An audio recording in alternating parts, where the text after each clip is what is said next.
definitely horrified and disgusted by what is happening. Horrified and disgusted, a strong reaction coming from tribal members nationwide and those who stand beside them when it comes to their legal rights. The Native American Rights Fund is the oldest and largest nonprofit law firm dedicated to protecting the rights of tribal nations and individual Native people all across the country.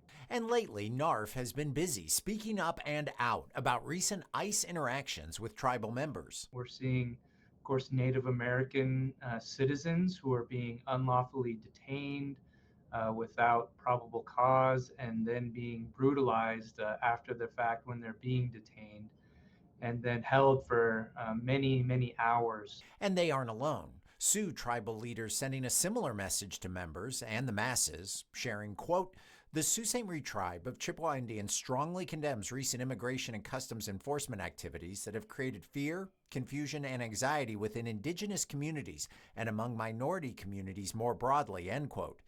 And the Grand Traverse Band, in an advisory to its members, warning of, quote, "practices that have the consequence of including Native Americans," end quote.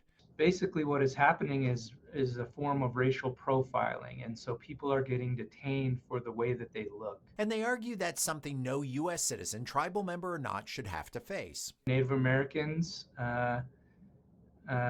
are citizens of the United States, and so they shouldn't be unlawfully detained just because of the way they look. With that in mind, NARF, the Sault Ste. Marie tribe of Chippewa Indians, the Grand Traverse Band of Ottawa and Chippewa Indians, and tribal communities across the country issuing advisories to members. It's immensely important to, I think, know your rights and be able to stay calm if you are in a situation where you're being detained by ICE.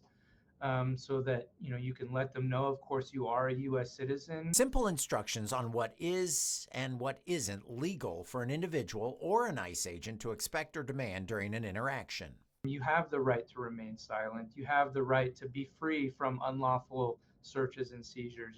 All of these constitutional rights that have been guaranteed for all of United States citizens, Native people have those rights as well, and they should be aware of them in these interactions.